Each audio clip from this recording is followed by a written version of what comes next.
Hello friends and everyone, কেমন রয়েছো তোমরা সকলেই? আশা করি তোমরা সকলে খুব ভালো রয়েছো। তো আজকের ভিডিওতে আমরা জানবো কেন্দ্র অধিপতি দোষ বা কেন্দ্র অধিপতি যোগ কখন তৈরি হবে। ওকে, তো চলো ভিডিওটা দেরি না করে এগিয়ে যাওয়া যাক। চ্যানেল নতুন হলে চ্যানেলটিকে সাবস্ক্রাইব করবে, ভিডিওটিকে একটি লাইক করবে, কমেন্ট করে দেবে ভিডিওটি যে কেমন কি লেগেছে। ওকে, তো চলো ভিডিওটিতে যাওয়া যাক। তো দেখতে পাচ্ছ লগ্ন চার্ট চলে এসেছে, নর্থ ইন্ডিয়ান স্টাইল এবং ইস্ট ইন্ডিয়ান স্টাইল। তো আজকে কেন্দ্র অধিপতি দোষ বা যোগ সব কিছু নিয়ে আলোচনা করবো, এগুলো জিনিস নিয়ে। তো প্রথমে দেখতে হবে কেন্দ্র অধিপতি, এই 1 4 7 10, 1 4 7 10, এই চারটা এগুলা কিন্তু আমাদের বলতে পারো কেন্দ্র। ওকে, এটা যেহেতু মেষ লগ্ন হিসাবে দেখছি, মেষকে আমি লগ্ন বানিয়েছি ইস্ট ইন্ডিয়ানে। আর এটা তো জানো তো হাউস, তো হাউসই 1 4 7 10, এই চারটা হাউস কেন্দ্র। যেহেতু বড় বড় ঘর দেখতে পাচ্ছ, কেন্দ্র মানে কি মাঝখানে। ওকে, এবার একটা কথা বলি আমি। দেখবে কেন্দ্রে ধরে নাও এখানকার মালিক, তাহলে কি হবে? মঙ্গল। ওকে, কালপুরুষ চার্ট হিসেবে আমরা ধরছি যেহেতু, এখানকার মালিক কি হবে? মঙ্গল, মার্স। সো এই মার্স হচ্ছে এখানকার মালিক। মার্স ধরে নাও বসে রয়েছে এখানে। মার্স কি হচ্ছে? এখানে বসে রয়েছে। মার্স এখানে বসে রয়েছে। সো এটা কিন্তু যোগ না দোষ হিসেবে ক্যালকুলেট হবে, তোমরা কিন্তু বলবে। ওকে, তার আগে আমি আরেকটা উদাহরণ দিই। তার আগে এখানকার মালিককে ভিনাস। ভিনাস ধরে নাও বসে রয়েছে এখানে। তোমাকে আমি একটা কথা, ভিনাস যেহেতু সেভেন্থের মালিক বা নাকি লিব্রার মালিক, তো সে বসে আছে এখানে, কেন্দ্র অধিপতি কেন্দ্রে বসে রয়েছে। এরপর যদি কোনো খারাপ দৃষ্টি যদি না থাকে বা কোনো খারাপ পজিশনে যদি না থাকে, তাহলে কিন্তু এটা কেন্দ্র অধিপতি দোষ হিসাবে কিন্তু গণ্য করা হবে।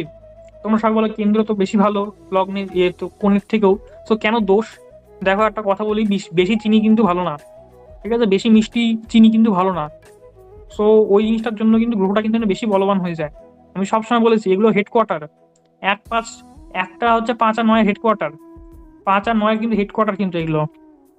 ওকে, আমি আগেও বলেছি 5 আর 9 হেডকোয়ার্টারকে লগ্ন। ওকে, 7-এর হেডকোয়ার্টার, 7 হচ্ছে হেডকোয়ার্টার, 3 আর 7-এর হেডকোয়ার্টারকে, 3 আর 11-এর হেডকোয়ার্টারকে 7। 4 আর 12 এগুলো দেখতে পাচ্ছ হেডকোয়ার্টার কিন্তু 4। দেখতে পাচ্ছ এই 8 নম্বর ঘর আর 12 নম্বর ঘর হেডকোয়ার্টারকে, এই 4 নম্বর ঘরটা। তারপরে 10 নম্বর ঘরটা হচ্ছে দেখতে হচ্ছে হেডকোয়ার্টার। তার সাব ডিভিশন কি? এই 6 নম্বর ঘরটা, 2 নম্বর ঘরটা। বুঝতে পারছো তো? তো যাই হোক, মাথা ঘুরিয়ে যাবে সব জিনিস। হেডকোয়ার্টার গুলো বুঝতে পারলেই হলো। এই চারটা হচ্ছে হেডকোয়ার্টার। তো এই চারটা যেহেতু হেডকোয়ার্টার, তো শুক্রের আন্ডারে চলে এলো কটা হেডকোয়ার্টার? দুটো হেডকোয়ার্টার। একটা সপ্তমের তো সে মালিক নিজে, বসে রয়েছে কোথায়? লগ্নে। তো দুটো যেহেতু কেন্দ্র দুই দোষ হিসেবে কিন্তু কন্ট্রোল হয়ে গেল। এবং এই ব্যক্তির জন্য শুক্র যদি খারাপ হয়, দেখতে হবে লগ্নে যদি সপ্তমপতি, তো ব্যক্তির জন্য কিন্তু শুক্র কিন্তু খারাপ ফল দেবে। এই শুক্র যদি বক্রী হয়ে যায় বা কোনো পাপ গ্রহ দ্বারা দৃষ্টিপ্রাপ্ত হয়, তাহলে কিন্তু খুব ভালো। ওকে, কারণ একটু খারাপ ফল দেবে, মানে একটু খারাপ হয়ে যাবে, এবং একটু খারাপ হয়ে গেলেই তো বাস গ্রহটা ভালো ফল দেওয়া শুরু করবে।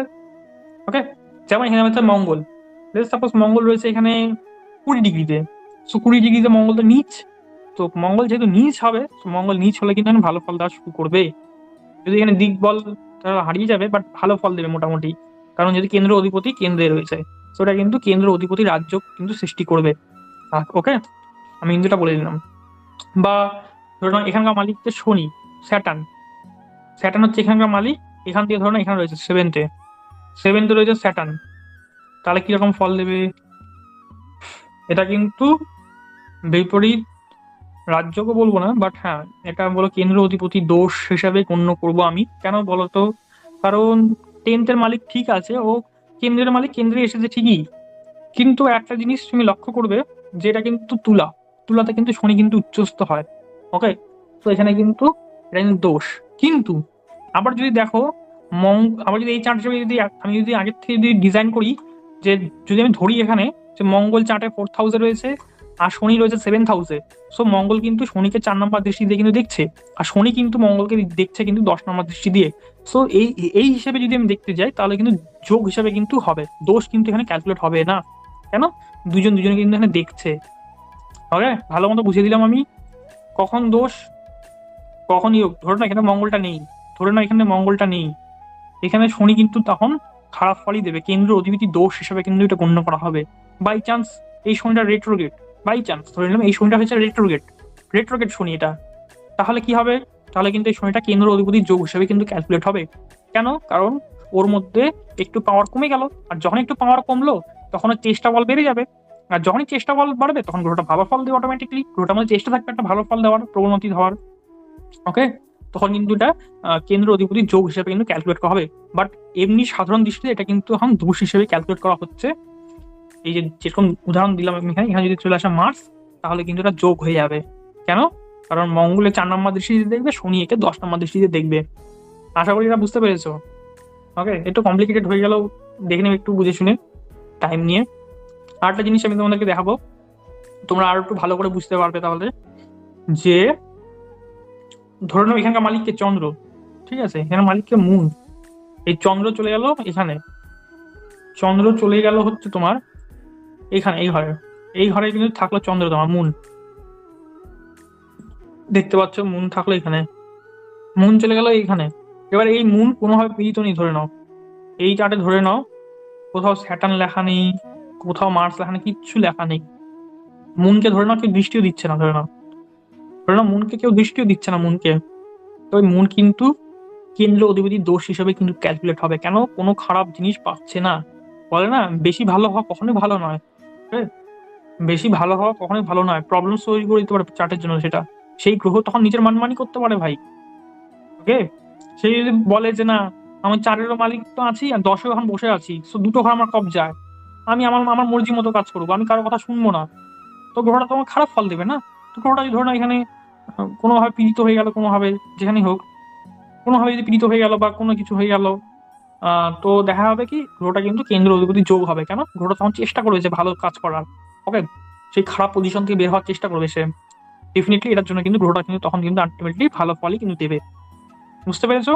আশা করি এটা বুঝতে পেরেছো এই জিনিসটা। তো তাও যদি না বুঝো কেউ আমাকে কিন্তু বলতে পারো। ওকে, আর একটা আমি উদাহরণ দিচ্ছি বোঝার জন্য, তাহলে আর একটু হয়তো ভালো মতো বুঝবে।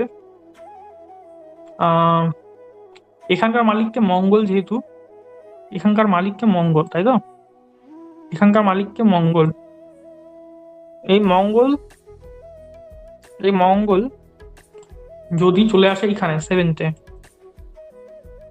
মঙ্গল এলো সেভেন্থে, সো এটা কিন্তু দোষ হিসেবে কিন্তু ক্যালকুলেট হবে, আমি বললাম। কিন্তু অন দি আদার ওয়ে শনিও চলে আসে এখানে, স্যাটার্ন, তো ওটা কিন্তু কেন্দ্র অধিপতি যোগ হিসেবে কিন্তু ক্যালকুলেট হবে। দেখছো কেন্দ্র অধিপতি শনি, এখানকার অধিপতি কেন্দ্রেই রয়েছে, দশমপতি দশমেই রয়েছে, আর লগ্নের মালিক রয়েছে সপ্তমে। তো শনি একে দিবে দেখবে 10 নম্বর দৃষ্টি দিয়ে, শনি একে মঙ্গলকে দেখবে কত 10 নম্বর দৃষ্টি দিয়ে, মঙ্গল শনিকে দেখবে 4 নম্বর দৃষ্টি দিয়ে, দুজনই দুজনকে দৃষ্টি দিবে। সো এখানে কিন্তু কেন্দ্র অধিপতি যোগ হিসেবে কিন্তু এটা যোগ করা হবে। ওকে, বাট একটা গ্রহ ভালোভাবে রয়েছে, তাকে কেউ দেখছে না, ডিস্টার্ব করছে না, এরকম যদি হয় তাহলে কিন্তু কেন্দ্র অধিপতি দোষ হিসেবে কিন্তু এটাকে ক্যালকুলেট করা হবে। আশা করি এই সিম্পল কনসেপ্টটা তোমরা বুঝতে পেরেছো। তো ভিডিওটি কেমন লেগেছে? আশা করি ভালো লেগেছে। যদি ভালো লেগে থাকে তো একটি লাইক করে দেবে, চ্যানেলটিকে সাবস্ক্রাইব করে দেবে, এবং দেখা হচ্ছে পরের ভিডিওতে। আজকের মতো বিদায়।